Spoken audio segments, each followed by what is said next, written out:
Toria. Just so you know, I'm going to do this pretty informally since we have a very small audience. So if you have any questions or you want to make any comments, go ahead and just like jump in there. Don't feel the need to raise your hands. That would be weird. A little bit about myself. I grew up on a farm, so I've been around plants my entire life. But I didn't start working in horticulture until about 6 years ago. So this is my 6th year working in gardening, landscaping, horticulture. I feel like there are always things to learn, and you never know everything. And people who claim that you can know everything don't know everything. So that being said, this isn't going to be the most in-depth dive into landscaping suggestions for Indiana in particular, but I figured I'd get that out of the way to start with.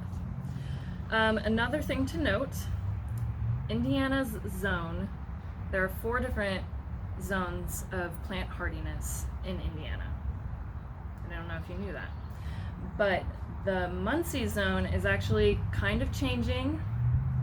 It doesn't really depend on your belief of climate change or what have you, but it has changed over the past couple of years. It's somewhere between 5A and 6B in the plant hardiness scale. So all of the plants that I'm suggesting are good and suitable for that zone. The first plant that I have suggested, so to give you a little bit of a structure outline of what this presentation is going to be, it's going to be plant suggestions that are flowering, then bushes, then a little bit of information, basic information on fertilizer use, application, and mitigation. And then we'll talk a little bit slightly on turf and lawn care for this area. So, just so you're aware of how things are going to be structured. I love a good structure. So the first plant that I have that I really love is called a torch lily or Nephalthia. I'm not great with pronunciation, so it might not be the perfect one. But it is native to South America. It is good for zones 5 through 9. And it's a perennial. So it grows up low foliage in the spring and then shoots up stalks up to 4 feet tall of these bright orange and yellow flowers that are super fun. It loves well-drained soil, and I think it's just one of those big wow factors. It's just great. I love it. Then I also think, I'll go to the next, if I can go to the next. The next one that I have to suggest is Bergamot, or bee balm, or Monarda, depending on what area you're from and what you like to refer it to as. It is part of the mint family. It comes in 16 different varieties. It is native to North America, which is a fun fact. And all of the colors that are pictured, aside from that light purple one, are varieties that you can buy in the store at like the Lowe's or your local plant grocery? Not grocery. Local plant store. And greenhouse, there we go, that's the word. The light purple one is the wild variety that you can find along ditches and in various locations. It likes full sun. Torch lilies also like full sun, I forgot to say that. Full sun and well-drained soil. And it attracts birds, bees, and butterflies. The next one is Sedum. This is the upright sedum variety, also known as stone crop. It is native to northwestern United States, so like the Oregon, California area. But it grows perfectly fine here. It also likes well-drained soil. It can grow up to 2 feet tall, and the blooms can vary between this one on the left that is most common here, which is the light green foliage with the darker pink flowers. My personal favorite, which you can find in Venetrosa, is the dark purple foliage with the light pink flowers. I just think it's so fun and stunning. And then there's also a lighter green foliage with the light pink flowers or white flowers. It is really easy to grow. It's one of those plants that is drought resistant as well. So once it's fully established, like, it doesn't need extra water. which is something that I love about it. And you can take it and propagate it in water from cuttings, which I think it only takes like 8 or 9 days. I recently cut some sedum out of a garden space and put it in some water to see how long it would take for it to root, and I think it was like 8 days. It rooted in 8 days. So if you leave it in for maybe like a week and a half, maybe 2 weeks, it'll have like full roots, and then you can plant it anywhere. It's easy to split up. Like I said, it's just one of those like super low maintenance plants. It likes full sun, but it looks different in full sun than it does in part shade. So full sun, it will grow like taller, thinner leaves that point upward because it doesn't need as much sunlight. But if it's in full shade or part shade, it will have like bigger leaves that kind of lay flat, and it won't be as like hardy.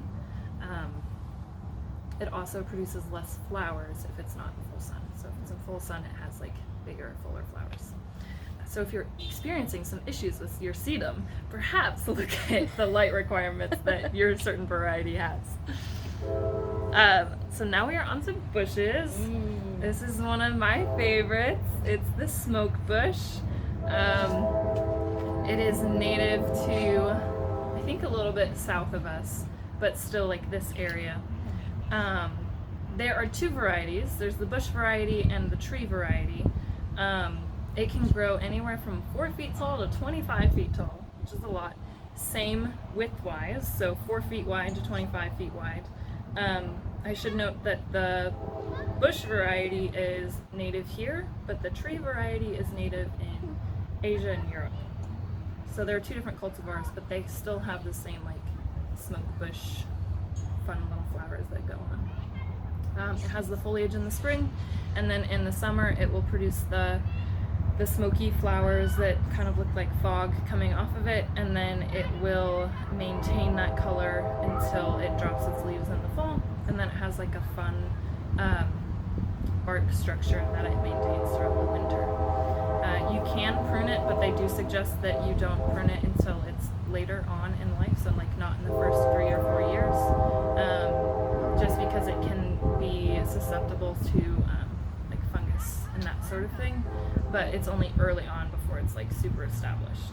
They also suggest that if you can use it like on hillsides, the bush variety, you can use it on hillsides for like soil erosion management, which I thought was interesting because I've never seen that before. But I know that there are a lot of plants that Indiana has said, oh yeah, you can use that for soil erosion, and now they're like are massive invasives, like the autumn olive and the bush honeysuckle. Like both of those were used for soil erosion control, and now look where we are. So you can use this one and it's not invasive. We're all good.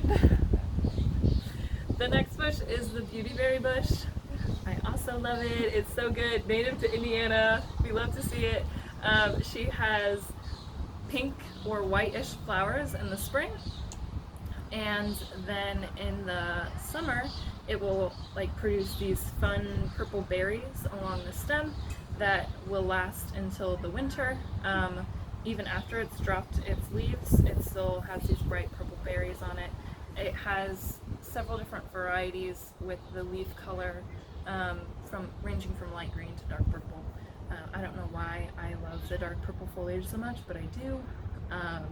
So you can see my bias a little bit. That's an awesome combination. Yes, the berry like with the berry with the purple. dark. Yeah. I'm just like, wow, look at that. Oh, it's so good. It's also, you can prune it. Most people do not, because it's known for its like floppy appearance. It kind of looks like a mop of hair, because it is flatter on top and then folds over, but you can prune it. I think you're only supposed to prune it after it flowers, which is typical for most bushes, so you're supposed to prune it after it flowers. The next one is the oak leaf hydrangea, which is another fun native, drought resistant, part shade. Part shade is its preference with well-drained soil. You can do full sun with some varieties, but you have to make sure that it's a full sun variety. If not, it will get wilty when it's in full sun, probably in like July or August. The most typical variety has white flowers, like other hydrangeas. It has a center of sterile flowers, no, a center of fertile flowers with an outer ring of sterile flowers to attract birds, butterflies, bees. What else? It has, like I said, the most common variety is the white variety. And then there's also the red ruby slipper variety, which I like the red flowers. They're really stunning. And then in the fall, the foliage turns like this burgundy, bright red. It's stunning. And the leaves get really, really big on like fully established leaf hydrangeas. So it's like 12 inches long, I think is the longest leaf, which is like... That's huge. Yeah, it's a huge leaf. And then in the winter, you can see their bark, which is kind of papery and kind of looks like a paper birch, in my opinion, where it has it reveals a darker bark underneath, which I think is pretty fun. Like I said, drought resistant, really great for this area. A great alternative to other hydrangeas that might require a use of fertilizer to change the colors of the blooms, and other hydrangeas aren't native to Indiana or native to the United States. They're actually from Asia. So they can be invasive in some areas. They're not invasive in this area, but just to be aware of that if you're viewing this from another area. We have the spice bush. Fun fact about spice bushes, I love them because if you crush the leaves of the spice bush, it smells like peach rings. Peach rings. It smells like peach rings. I have to remember that next time. Yes, next time you see a spice bush that smells like peach rings, crush it up, you'll be like, peach rings. Spice bushes are native to Indiana. They're super fun. They can grow 6 feet tall. And then they typically grow out. They're an understory. They can tolerate full sun and part shade. They do like their sun requirements though, so make sure that they get them. Well-drained soil as well. And they have a green foliage that pops up after they flower in the spring. You can see the flower right here in the center one. Actually, spice bushes are sexed, so the male ones are the ones that have the flowers, and the female ones are the ones that have the berries. Oh. So a lot of the ornamentals that you see are female because people like the bright red berries. It's one of those things that if you're buying one and you really want it to have the flowers or the berries, make sure that you know what variety you're getting or what size you're getting. And then we have our American cranberry bush. It's part of the viburnum family. It has the fun flowers like the hydrangeas. And it's just overall a really great bush. There is a photo of it blooming. It blooms in the spring and then it sets the berries in the fall. It's just like a fun native as well. And all of these plants like the well-draining soil. So then we are going to move on to soil. So a lot of reasons, now this isn't necessarily 100% the reason why people need to fertilize, but sometimes people need to fertilize their plants because they didn't plant it in the right kind of soil. So the plant is struggling because it's not getting the nutrients it needs, or it's not getting the right kind of water that it needs from just basic rainfall. And so one of the things that I suggest, like I said, I'm not 100% an expert, but one of the things that I suggest as a gardener is checking your soil structure first. Before you use any type of fertilizer, know what kind of soil you have. There are 6 different kinds of soil, which you can see here in this little infographic. You've got granular, prismatic, blocky, structureless, massive, which is more like the clay that you might see around here in Indiana, platy, and then a structureless single grain. And if you look at the diagram, you can kind of see, now not all soil will be one or the other, but there will be a mix, which then can help you determine what kind of drainage you'll have with water. I know that I mentioned with all the plants prior that they like well-drained soil, meaning that they don't really like to sit in the water after it's been accepted into the soil. They like it to like come, they get what they need, and then it leaves. So they don't like wet feet, as I've often heard it said about plants. They don't like wet feet. Don't sit them in water for too long. So one of the ways to check the soil drainage that you have in your area is to dig a hole that's about 1 foot by 1 foot deep and fill it with water, and then wait for it to drain. Wait about 12 hours so that you make sure that the soil that you have is fully saturated, and then fill it with water again and see how long it takes for the water to drain away. Well-drained soil, it drains away anywhere between 2 to 3 hours.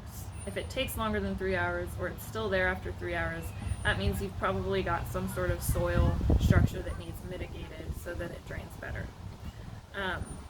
Some ways to mitigate soil structure is to add compost, which also can help with fertilization and mineral additions. It can also be as simple as mixing in, like, let's say you've got really clay-heavy soil, mixing in other types of granulars, such as like rocks and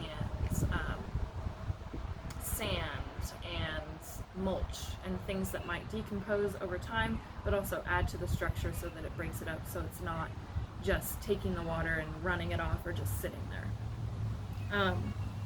Another thing to identify if you're having some issues with your plants is the pH of your soil, which you can buy a pH test. That's not my forte, so I won't go too in depth on that, but if you really feel like you need to test the pH of your soil to see what the acidity is like, by all means you can buy a test, and they suggest you test in several different spots so you can determine if it's just one area or if it's your entire lawn or garden space. So then plan. First option is always to use something that adds to your soil structure, because it can help with mitigation over time. It's not just a quick fix, which a lot of people view fertilizer as a quick fix. It's just something you dump on there. You might have to do it a couple times during the growing season. It's not something that will last over time or break down over time. So plan for, if you've looked at your soil structure and you've realized that you need to do some type of mitigation, the first suggestion is to use either compost or organic manure. There are pros and cons between using compost versus manure. If you're having a vegetable garden, or if you're having like a flower garden, both of those are, you would use different mitigation techniques. But one of the reasons that manure is higher than compost in the ranking is that compost does some of the breaking down while it's cooking. So in the compost pile, you're losing some of the benefits that you might have, whereas manure is just like straight out of the gate. It'll last for a couple years to slowly break down and add to the soil, whereas compost it's already done half of its work in the compost pile, and then it does the rest of it when you add it to the soil, which both are still really great options. Like I said, they're slow release, they break down over time. It's not something where you're just like instantly adding it to the soil and being like, okay, do your thing. The other option is fertilizer.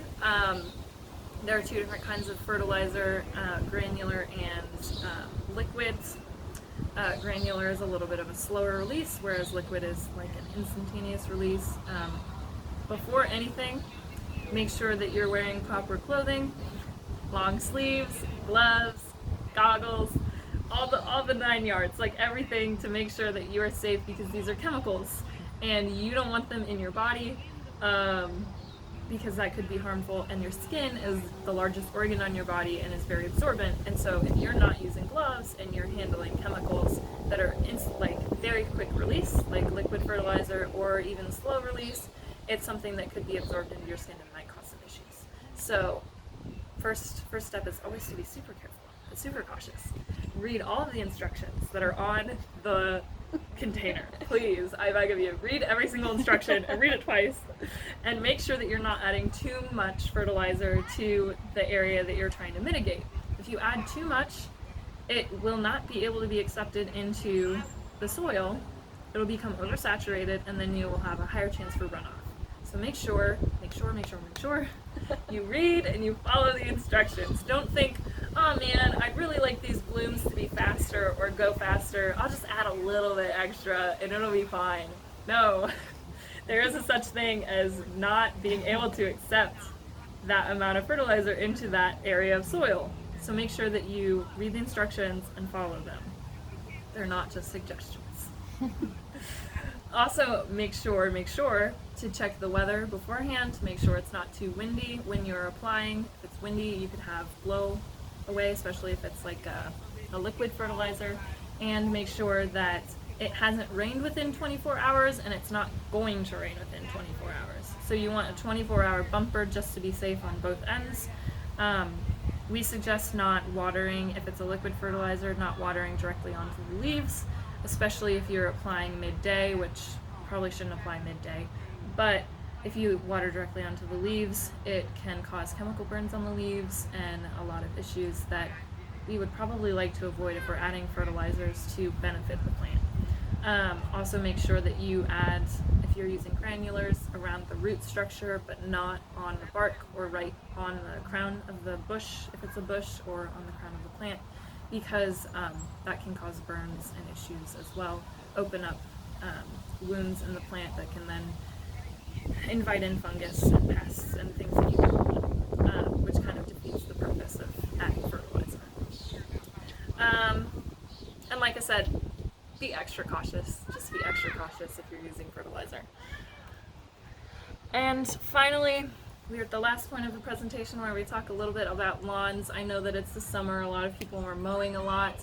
They are probably frustrated that they have a bunch of creeping Charlie and clover in their lawns, and they're like, why is this happening to me? I mean, if you look around, you can see plantains and creeping Charlie and some different kinds of, I see some dandelions, just a whole list of plants that, you know, if you're looking for a perfect turf, this ain't it. So we have 4 native suggestions for more like native friendly turfs. We have Kentucky bluegrass. I'm trying to read my own notes. Perennial ryegrass, fine fescue, and tall fescue, all of which are suited for this area. They are drought tolerant. You will not have to water these varieties of grass, and that also means that because they're native to this area and this zone, they do perfectly fine with keeping all of the weeds out. So you will have less of a chance of walking through your lawn and finding 10 different varieties of invasive weeds that are just like chilling and spreading to other areas. So all that to say,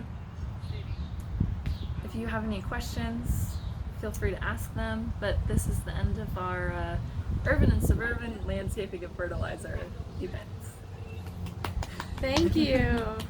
Very good. I don't think I have any. I have a question. Yes. Can you elaborate on what the crown is? The crown. Okay, so you've got your grounds, Mm-hmm. you've got your plants. Mm-hmm. The crown is the intersection, or it should be the intersection of your plant and the grounds. Like that tiny So like the little- big part on the bottom of a tree. Yes. Okay. That's the crown. That's my only question. Yeah. Is there anything you found interesting or you didn't know? Oh yeah, lots of stuff. Gosh, can we look through the flowers again? Yes, 100%. I love flowers. Okay, so we've got the torch lily. What else do we have? The bergamot. The sedum. So, on the spice bush, Yes. Find our. you said they like. Did you say they like full sun? They can do full sun and part shade, but they don't do particularly well in full shade. If they are in full shade, they get a little leggy, which a lot of people don't like because they have that, if you look at that photo, they have that like up and then flat kind of structure.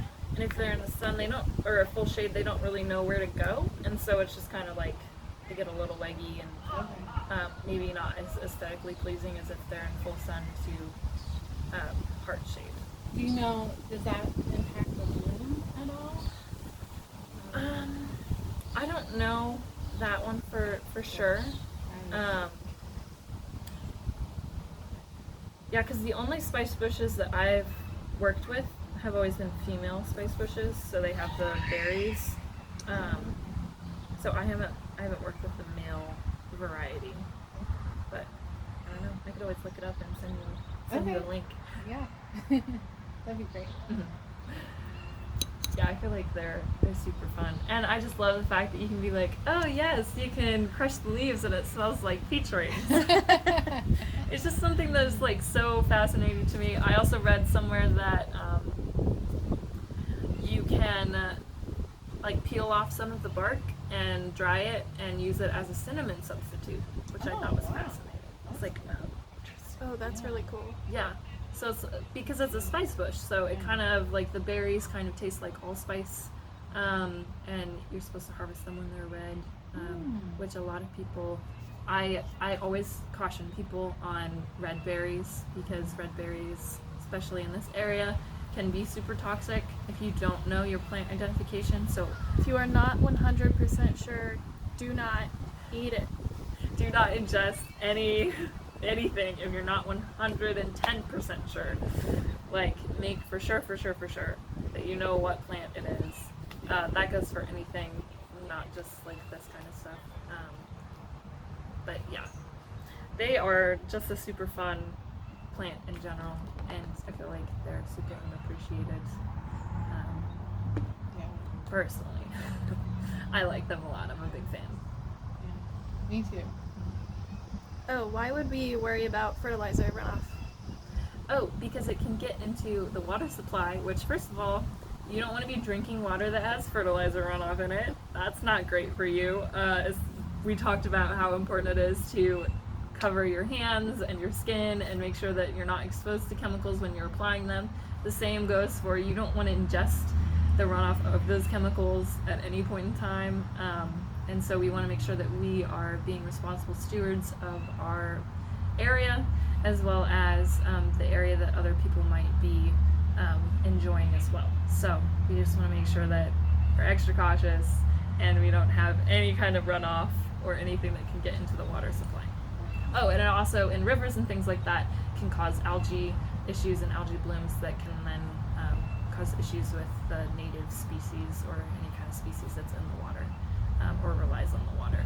So we want to make sure that we take care of our animal friends as well. Thank you. You're welcome. Yeah, thank you. I enjoyed it. Yeah. That was